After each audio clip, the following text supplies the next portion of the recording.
Are you tired of your valuable ideas and suggestions getting lost in the shuffle? Well, that is why I'm introducing Direct Suggest, the revolutionary digital suggestion box that puts your voice front and center. With Direct Suggest, you have the power to make a difference in your organization.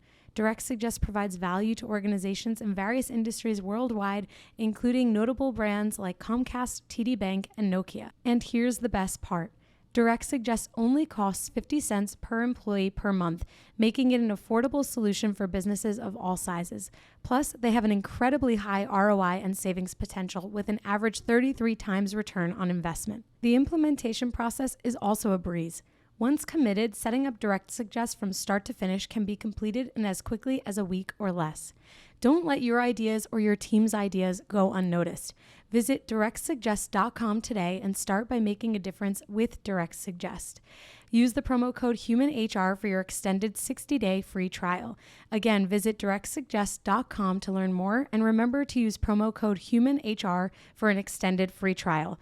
Direct Suggest, where your voice matters. Welcome to the Bringing the Human Back to Human Resources podcast. I'm Tracy Chernoff, and I've spent my entire professional career in HR. Each week, we'll explore the delicate balance between people and business with the aim to reconnect the two and create meaningful outcomes. Listen in as I share my own experiences, challenge the status quo, and chat with guests from various industries about our mission to bring the human back to human resources. Welcome back to the podcast, everyone. Thank you so much for being here for another week. I have a really energetic and engaging and exciting guest on this week, someone that is sure to make you smile and laugh because he does for me. Who I have on the episode or the podcast this week is Jacques Martiquet, who is a belonging strategist who helps human-centered organizations develop and sharpen their connection strategy, a set of methods for fostering the healthy relationships known to prevent turnover and burnout. Since 2017, Jacques has been earning his title as the party scientist by leading thousands of dance parties and shared experiences across 15 countries in 30 different cities, and for companies like Accenture, LUSH, and Lululemon.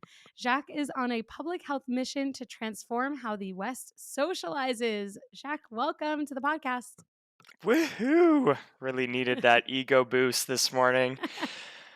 Tracy, yeah, it's nice. It's nice to get the bio vocalized back to me to remind me why I'm Yes. on Earth and uh, remind me of my roots of leading flash mobs in different countries. That's That's so truth. cool. What is your favorite country that you visited that you've done this in? Well, most recently I was in Barcelona, and Barcelona has a very lively public life. And I think one of the contexts for this conversation is I'm really interested in how to restore like community, that sense of real like neighborhood connectedness in Mhm. cities. And so it's not just the workplace and how workplaces can create, can tap into the benefits of human connection, but also beyond that, and how cities, how do our social institutions look like. But Barcelona, lively public life, and I was there during Pride, and you know, Nice. whenever Pride is happening, it's just people are much more expressed, they're much more positive, they dance more, and so I was there with my speaker that I travel with, which is in the top right corner there. And yeah, I led a few parades, and everyone was just so ready to connect with one another and sing. And I remember this is funny. I actually another piece that we'll talk about, I'm sure, is the presence of alcohol and how ingrained alcohol is Mm. in Western social behaviors and recreational social behaviors. So I was dancing with someone. It's Barcelona Pride, and I got elbowed in the eye, and like Oh my I gosh. started I started bleeding from my eye. Um, and yet someone who was like in a dress, and like all like I think she must have been a drag queen, like started to like fix my eye for me. If that's not pride, I don't know what it is. Yeah, it was That's a wonderful awesome. night. That's awesome. Well, I'm glad that your eye is fully healed because in the video, clearly you are unscathed today, which is That's good. right. That's awesome. I mean, it's so cool that you bring like this life of the party energy to all of these companies that you've worked with. I mean, when you and I first connected, it was super clear how passionate you are just about uh, the connection and the strategy behind connection and community. And I know that that's something that is a personal driver for you as well. But how did you like break into this passion of yours? Is it something that you've always realized? Is this something that you realized over time after kind of getting involved? Yeah, certainly. So I used to study pharmacology, so drug development. All my work revolves around health and human thriving. And so initially, I was really interested in the social determinants of health. And so when I'm leading workshops for leaders, I like to feature some of the literature on human connection and the importance of social connectedness. So initially, I was at university and I was studying public health. My dad was a public health officer, and so I was raised to become a doctor and to study public health. Um, Really, what happened and what disappointed my parents, you could say. I discovered that I discovered event planning, and I discovered the power and the joy that was possible when I brought humans together in a very unique way, through celebration, through like these non-verbal modes of connection. I Mhm, noticed that ordinary people would do things they wouldn't normally do, and I would almost see a level of vitality in them that I wouldn't expect, that I wouldn't ever see. And I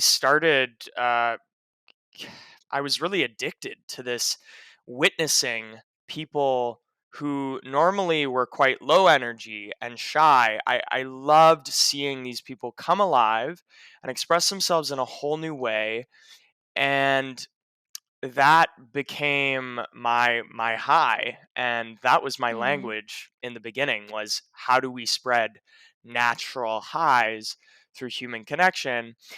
And now I've just shifted to places where there isn't a lot of non-conventional social behavior. It's in workplaces, Mhm. it's quite conversation and intellect based, how we connect, versus somatic based, right? There's like mind mediated connection, and then there's body mediated connection, which of course involves touch, eye contact, synchrony of movement, singing. Uh, so to sum all that up, I was doing public health, I was studying pharmacology, drug development, and then I started to lead sober parties. And I had tremendous Nice. success, witnessed a bunch of people come alive, and then started doing that full time. Wow. That's amazing. It sounds like you really leaned into what you became so clearly passionate about, which is good. And I think I say that so literally because I hear a lot from people who are chasing their passions or want to, stop what they're doing as their quote unquote day job because they're not passionate about it and they want to pursue their true passion, right? We always hear this. And I mean, I think like I have a podcast because I'm passionate about it. You are the party scientist because you're passionate about it. And I'm sure that there are listeners out there who maybe want to break into HR because they're passionate about it, or people who are listening who are like, I'm not really sure that I'm passionate about HR, but I'm passionate about something that I do. And maybe this is the sign for them to make sure that for everyone listening that you're doing something that you're passionate about, because you're not going to feel passionate. Maybe you won't feel passionate every single day. There's always going to be that up and down element, because at the end of the day it is still work potentially that we're doing. But if you can feel passionate about what you do, at least 80% of the time, you're probably getting some pretty decent returns, not only individually, but also potentially like financially, or I should say not individually, but maybe so more so emotionally. Um, would you agree? I see you nodding your head. Yeah, I have a lot of things I want to build off there. Yeah. Yeah. I mean, the first is a quote by Naval Ravikant, and he says, "The meaning of life, the purpose of life, is to do things for their own sake." And so I think we're all on this quest to discover something we just want to do for its own sake. We're not doing it for the money. We're not doing it for social Hmm. status. We're not doing it for likes and posting or showing off on social media. And I'm really lucky to have discovered something that adds value to society, and I'm intrinsically motivated to do it.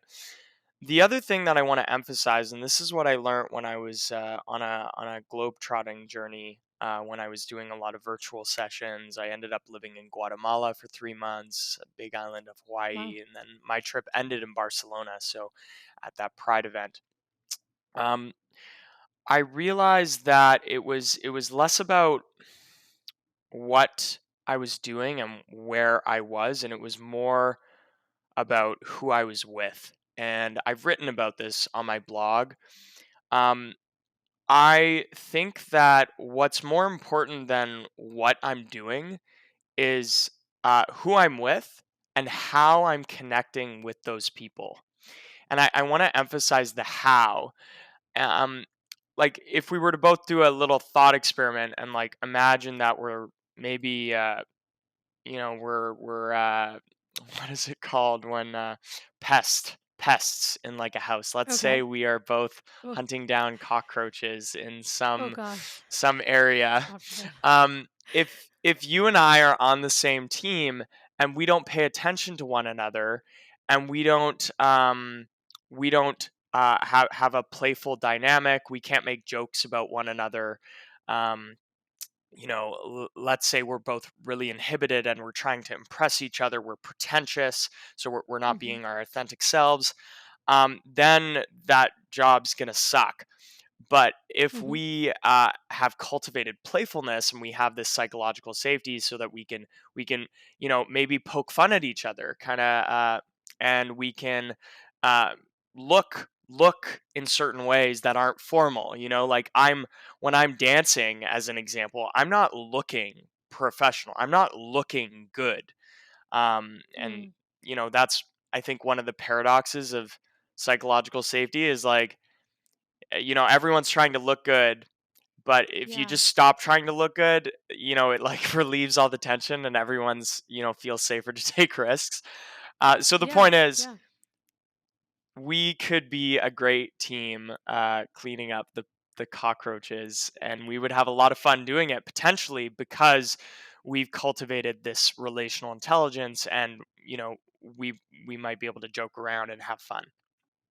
Yeah, I totally agree. And it's interesting what you say about the paradox to psychological safety because it's I have probably mentioned psychological safety on every episode in the last year. Like I would be willing to throw some money on that. And it's not a coincidence. It's because of the importance and the impact that it has on an organization when it does or does not exist. And psychological safety is one of those interesting things that everyone has heard about, but not everyone knows how to implement or execute psychological safety in the workplace. You're absolutely right that part of it is this like authenticity in really just being so transparent in who you are and being unafraid and unabashed and almost like setting the stage for what psychological safety could look or feel like by being the one to take the risk in putting yourself in a situation that maybe doesn't feel so safe because you don't know if it exists yet. And I find that a lot of HR leaders or people leaders who really do want this type of human centered or human centric Whole workplace are self, yeah. probably the ones, yeah, they're probably the ones who are first stepping into that, like, space of how is this going to be received and putting themselves out on the edge, on the ledge. I can't speak today, where they, ultimately are being their truest selves and allowing others to say, oh, well, if they could do it, so could I. Mm, mm. Yeah, I like that you bring up authenticity, and I wanna hear about your approaches to creating that authenticity in a team. I think organizationally it's a different question. And like you said, we're the people. And so Yep. we are excited to bring these new cultural phenomena into the organization, and humans, it's hard to change human behavior, and it's even more challenging to change human psychology. So it's one thing to do it in a team, and then it's another to operationalize it. And I'm much more interested in, like, well, you have a group of people. What can you do? What activities can you lead? What can you get the group doing? How can you use facilitation tactics to just immediately boost people's energy, their sense of closeness, their sense of authenticity? That's what I'm really interested in. But I want to go back to Hmm. psychological safety because uh, often it's contextualized in this the sense of brainstorming and the sense of like problem solving and creativity. And Mm. I think we also must acknowledge that psychological safety is like the fertile soil for any real relationship. Like, if y- y- you know, we can't be in an authentic relationship with someone if we can't make social risks. Like, if we're constantly self-monitoring, um like, for what we can do and what we can't do and what's going to be punished and what's going to be celebrated, like, that just can't be an authentic, relaxed relationship. And so I think broadening the context of psychological safety to the fundamentals of authentic relationships and connections at work is so important.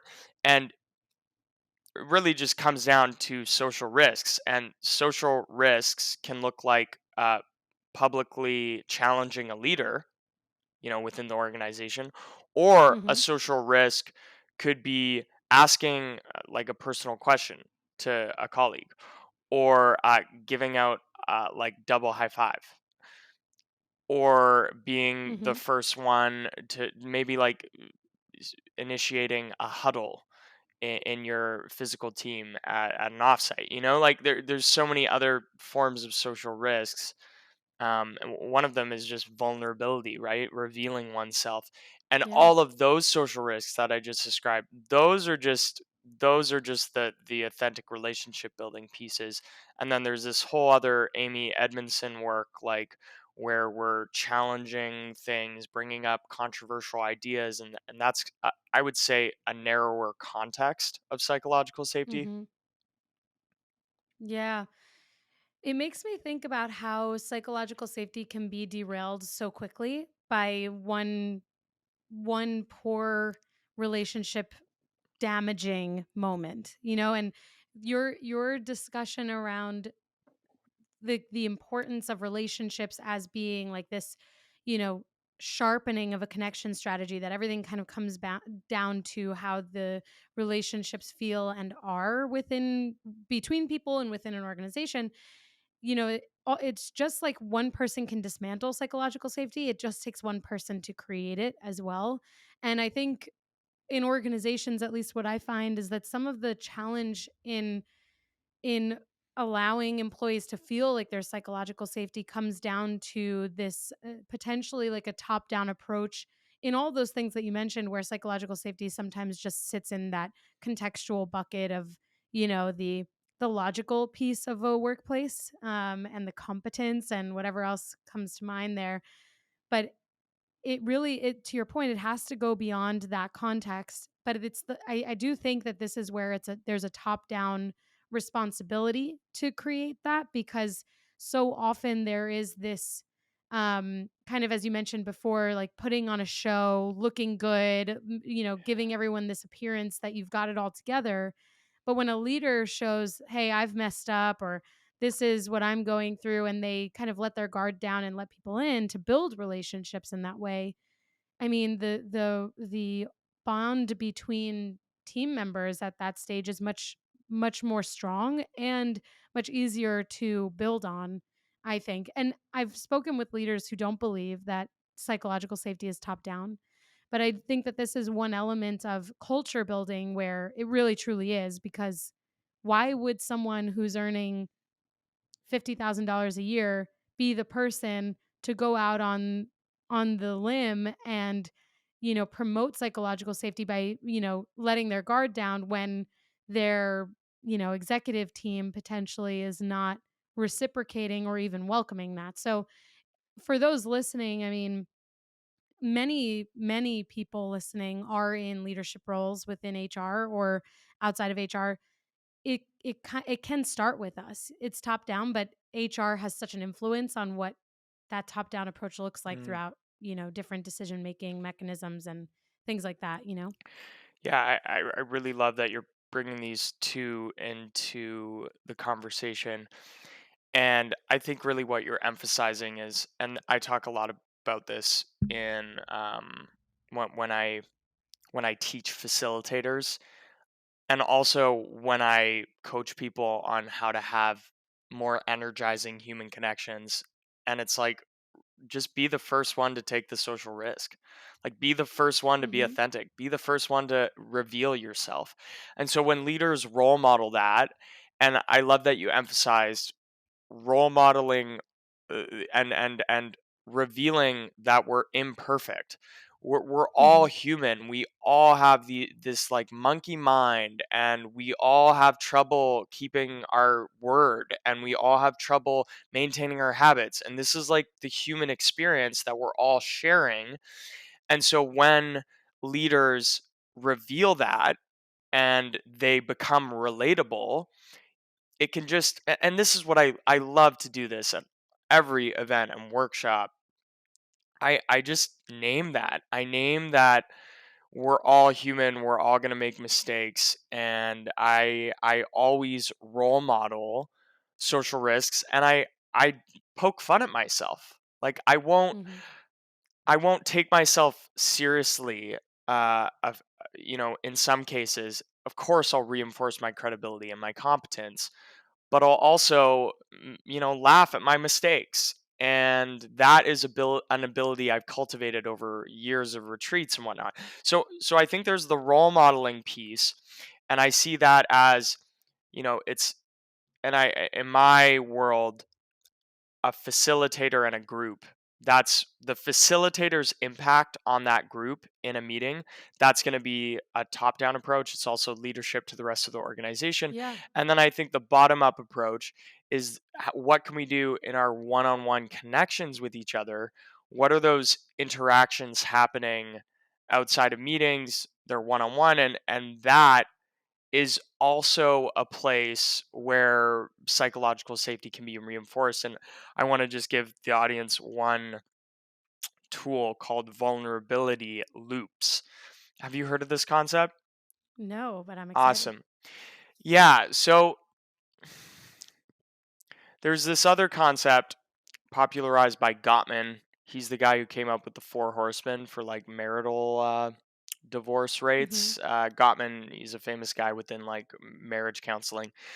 Anyway, when we make a bid for someone's attention, or we reveal something about ourselves, we say something vulnerable, or we express ourselves, maybe we express a challenging emotion, we're opening up a vulnerability loop. And if the other human doesn't acknowledge us for what we just did, then psychological safety gets damaged. So Mm. when I make a bid, or I ask for your attention, and I reveal that, I got hit in the face at Pride in Barcelona, that's like me opening up a vulnerability loop. Now you could have just gotten distracted. You could have ignored that fact, or you could have checked your phone, or you could have just changed the subject entirely, but you didn't, right? You closed the vulnerability loop. You acknowledged what I revealed about myself, the expression, the potential pain was more Mm. hilarity, And so you close the vulnerability loop, and that is like the essential structure of how authentic relationships form. Is I reveal something about myself, I make a bid for your attention, and you acknowledge that and respond in a way that like makes me feel valued, and that closes the loop and that builds an authentic relationship. And that's the That's bottom up. fascinating. That's fascinating. Literally never heard of that, nor have I ever thought of that. And it's really, I mean, it's very true. I'm sure it's very deeply ingrained in EQ, emotional intelligence, because if your natural instinct is to be like, okay, that's interesting, and you just move on to the next thing, then maybe your emotional intelligence is not so high. But leaders, whether they value emotional intelligence or not, and you don't have to lead people to be a leader. You can be a leader in your own right, regardless of the role or the title that you have. But I'm thinking of leaders throughout my experience who maybe, yeah, that just do not have the skill set for closing the vulnerability loop. And just like any other skill, when you teach it, maybe you become more aware of it. So it would be really interesting to test this theory. I'll add a poll or in the Spotify version of this podcast, and I'll look to see if anyone who heard that thought about their own experience and maybe realized where they could either improve their ability to, influence a vulnerability loop, or if this is something that they've heard before. So if you're watching or listening on Spotify, make sure you answer that poll, because that's really interesting and I'm super excited to bring that to my organization. So thank you for that. So cool. Woohoo! Woohoo. Cheers Yeah, I to love it. paying attention in a highly distracting world. If your company is remote or hybrid, then you know just how difficult it can be to grow your company's culture beyond a pre-scheduled Zoom happy hour or occasional lunch and learn.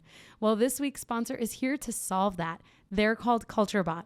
CultureBot has devised what will likely become the gold standard for growing and blossoming a company culture inside of Slack. The app is like a sidekick for any HR or people professional, automating a lot of the mundane tasks you probably are forgetting to do on a daily basis. Things like birthday and work anniversary celebrations, team shoutouts and kudos, employee introductions, and remote games. It even has health and wellness tips and conversation starters. If that piques your interest, this will get you even more excited. Today, I'm able to share a special promotion for listeners of the podcast. You can get your first 6 months of CultureBot for 50% off. Plus, if your team is under 25 employees, CultureBot is free forever. So if you're looking for a way to create a culture of appreciation and drive increased engagement and togetherness across your team, I definitely recommend checking out CultureBot. Go to getculturebot.com/humanhr. That's getculturebot.com/humanhr to get the offer. Plus, I've added the link in the show notes so you can just click right there. Now, let's get back to the podcast. Oh, right. Seriously. Speaking of highly distracting, I was excited to ask you this question because someone reached out to me recently about working remotely and this feeling of isolation that they have, and that this is like their first role where they're remote. They were in school during COVID, so I guess maybe they worked remotely, went to school remotely when they needed to, but for the most part, this is their first like job within their careers. And that the sense of isolation, the feeling of isolation is really profound, and that they're not sure that even remote work is something that they're akin to and that they really appreciate, even though they appreciate the flexibility. And that part of this feeling of isolation is that they see what the rest of the world is doing, that people are traveling and they're working remote. It's all the highlight reels on social media. And that they want to be more involved with people. They want to have that social element to their workday, but that they don't have necessarily colleagues in their town. So how do you approach this from a human centrism perspective? I mean, you work with companies on their strategy for connection. What what makes remote work different? How do you help those who maybe are struggling with the connection because of remote work? Like what are your thoughts there? Yeah, why I think that's a much more relevant question than how do we bring together in-person groups? because Mm. the nonverbal cues for in person groups enable more of these vulnerability loops. So, back to remote work, the state of remote work 2023 was just published. And so the second greatest struggle that remote workers cite is loneliness. The first struggle is getting out of the house. So they don't have a Mm. reason to leave the house. So I'm really interested in this question. How do we effectively create connection? And I think with connection comes culture, like team culture and connection within a virtual team. And how I think HR leaders can approach that problem is by training managers on how to like lead connection activities as a habit in their virtual team meetings. I think that's essential. Um, but for remote workers who don't feel connected to their teams. I mean, there's two things that might be contributing to that. I mean, one thing might be you might they might not have a sense of community and connectedness in their physical neighborhood, and that's maybe why they might feel isolated. The Yeah. the the second contributor might be that their team is entirely work focused, and just like any mainstream team, you jump on a meeting, small talk, small talk, small talk, then work, work, work, work, work, then goodbye, right? Yeah. So I would recommend, and there's a great organization called Grow Remote. They're one of my clients, and the reason why they're such a big advocate for remote work is that remote work enables workers to be in rural communities and participate in rural communities more. So remote Mm. work is the engine for community engagement within the local community. So they don't have to like drive somewhere, they can really engage in the local community. So for remote workers, and for everyone, for every human, we are not intentional enough with our community building, right? Oftentimes friendships organically develop, communities organically develop. I'm much more of an intentional practitioner, and I am Mm-hmm. also an active creator of my community. You are a creator of your community, and if you feel socially isolated, people are waiting for you to reach out to them. People are lonely. People love it when you reach out to them. And so, my recommendation would be to take more of an intentional stance in your community building and have people over, introduce people to one another, lead connection games at your events. The second piece is how to equip managers with better tools to connect the team. I would start, if you're a manager, if you lead a team, I would start by getting motivated by looking at all the organizational research on how powerful connection is, and how, you know, according to Cigna, according to Gallup, according to Better Up, right? Like there's all this data out there which relates belonging and connection to sick days, turnover, like workplace productivity. So the Yeah. first part is getting motivated by seeing the data. And then the second piece is making time, and making time, creating, I say this in my article on human connection strategies. We need to evolve from merely creating time and space, which is excellent. That's the first step. Creating time and space for connection. That's important. The third step, and the reason why I imagine a lot of leaders don't create time and space is because it's not effective. I mean, most team building practices are not effective, right? No one's practicing vulnerability in a lot of team building exercises. It's pretty much Mm-hmm. entertainment. So, what I say in my article is the philosophy of a human connection strategy is not just creating a calendar event and doing some sort of entertaining activity or doing happy hours. The new philosophy is using social neuroscience. Like, what can we get the group doing that's actually going to nourish them, that's actually going to activate these healthy social neurotransmitters like oxytocin and endorphins?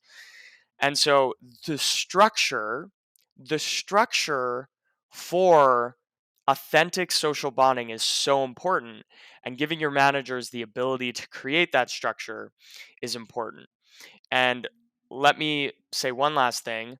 Structure is essentially permission to be authentic, to have fun, to express emotions. Structure is simply permission in my language. Hmm, that's so interesting. I like that structure is permission.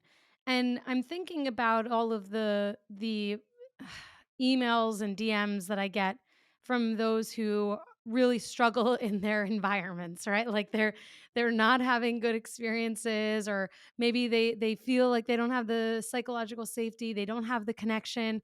And then on the other hand, I get all of those emails where people are like, I love where I work, I love what I do, but I have this question. How do I advance in my career, right? And you get like those two polar opposite experiences, and it just made me think about those who are, I'm going to go ahead and say, taking up space in companies and really important roles and not creating the structure or giving people permission. You heard it here first, and that might be a hot take, but get out of Well, those roles, make room what for are we others. what do you do when your boss is not like low EQ? I don't know. I haven't my clients have all been so gung ho about new That's connection amazing. practices.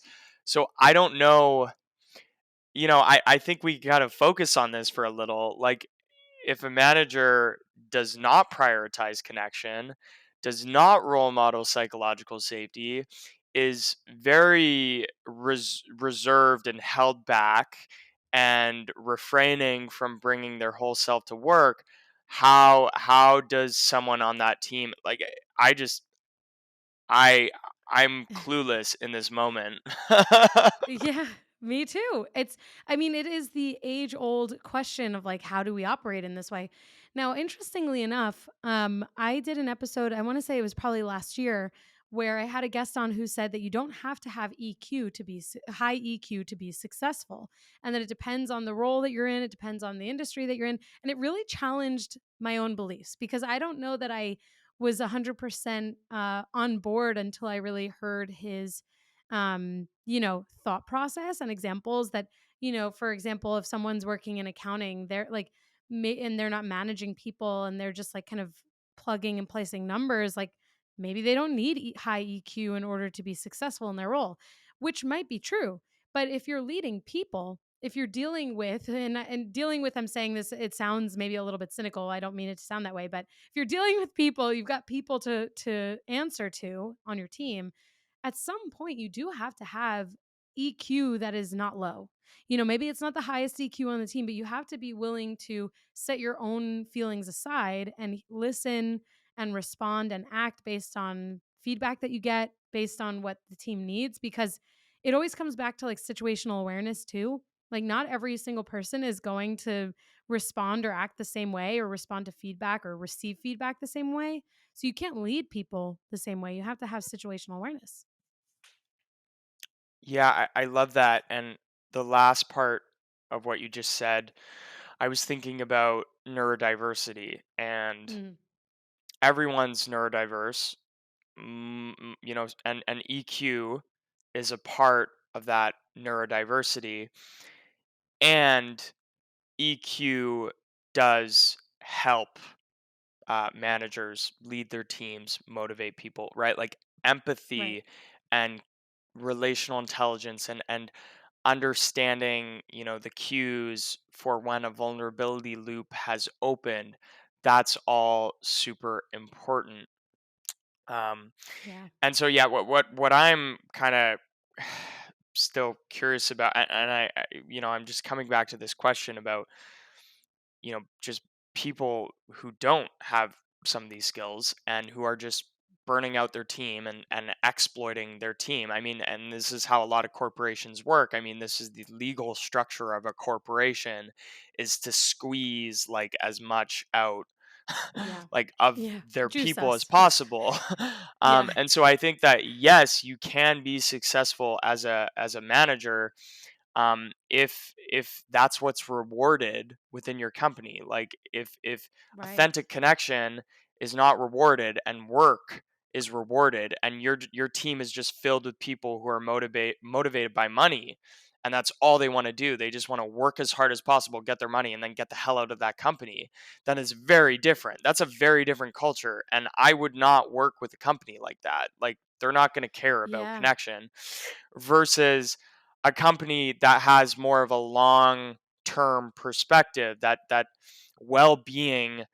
Like, this is not a job, this is a calling, there's a purpose to this work, like there's an identity. I mean, greatest example is LUSH Cosmetics, right? I had the privilege of working with their conference, and this company quit social media because research came out that social media destroys the mental health of like young teenagers. Yeah. They quit social media. Like, these people are so aligned Wow. with like ethics, and it Wow. was inspiring. Like, I've never heard of a company go that far. And the people there, they're lifers. They work there. They love the company and they're there forever, and they're so authentic. They wear whatever they want. They have, their tattoos, right? Like, it's just a super authentic culture, and I think that that it's just like, if a company's approach to profitability is just based on, like the legal corporate shareholder incentive, then there's no point having this conversation about like connection and whatnot. And especially if the people Yeah. there, they just want to get out as quickly as possible, right? Yeah, it's true. It's true. I mean, in my line of work, so to speak, it's all culture. It's all, how do we keep people engaged? How do we keep people retained? But what you just talked about is like getting to the root cause. What is valued and appreciated in an organization, because that's the culture. And it's only when there's a shift from profits and profitability and productivity to authenticity, connection, and belonging, that where you see a cultural shift. It takes every single person to be on board. I always say that I learned from a former leader of mine who was awesome. She really changed my mind about culture. I used to think that it was some mostly like top down, because if you don't, kind of like what I was just saying, that if you don't make that intentional shift, you can't have the culture. But she always said that culture is created or destroyed by every single person, and that every single person has to, buy into the culture of an organization in order to promote it. And so in the years that I worked for her, it really changed my perspective on this, in that, if a company wants to be the company that has an amazing, connected, and talented, retained workforce, they have to start with what they value, appreciate, and reward. I've heard before, during COVID, after COVID, I've heard it all throughout my career, where someone recognizes someone like a teammate for working while they were sick. This is a perfect example. Working while they're sick. Thanks so much for, you know, uh, putting in those extra hours. I know that you were sick and you had a fever and stuff, but I really appreciate you putting in that extra work to get this thing done. Now, on the surface, that person's like, thanks, man. Really appreciate your recognition, right? Like, thanks so much. I appreciate, love a shout out.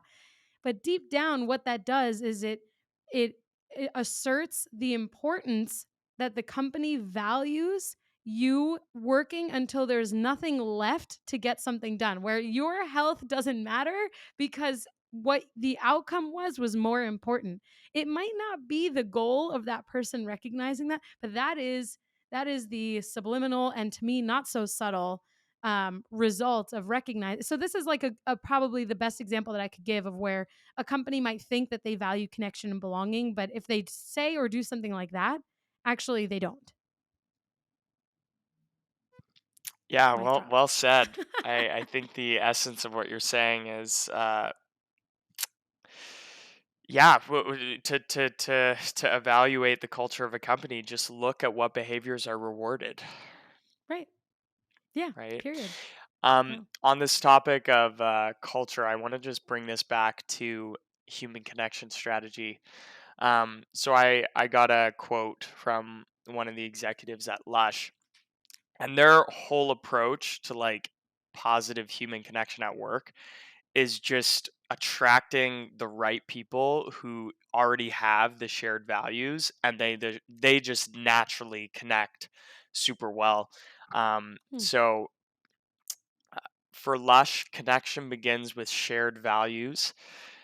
And so this is what the one of the executives shared, Elisa. We teach, train, and immerse our people in everything we believe as a company and how we can do much more than just sell things. We actually make a difference in the world, leaving the world lusher than we found it. As a campaigning company, we foster activism and embrace the individuality of our teams. Our staff are drawn to the brand most often because of our values and ethics resonate with them. So Hmm. when people, I mean, I talked about the importance of structure, and I really do believe that with enough personal questions, we can become friends with anyone. Like, I can like anyone on this earth if I just spent enough time asking them personal questions. Like, I'm quite convinced, like, even people whose values horrify me. Mm-hmm. Uh, and so the point here though is that if people already share values and ethics, naturally the structure will be less important because people would organically become friends anyway, even if they didn't work at the company. And Mm. so the broader perspective here, and we just chatted about these kind of two different paths, like, and I would describe it as people who are, you know, seeking a job to make money and then get out, versus people who are drawn to the company, the purpose, the values. But Right. that's like where it begins, is like, is that person's motive to make money and get out, or is that person's motive to contribute to a culture, to be a part of the cause, to be a part of a community that grows, right? So it like really begins, the people whose motives are, like, less about the cultural values of the company, those people are not going to want to connect with their colleagues unless it's structured Right. into the weekly meeting. They're just going to want to, like, you know, plug out and kind of get their work done as quickly as possible, right? Right. They may not see connection. So I'm just like, there's two mindsets that we can have when we're like approaching our careers, and if we want to be happier, we can build relationships with our staff. We can have more of a long-term perspective, but people have different motives, right?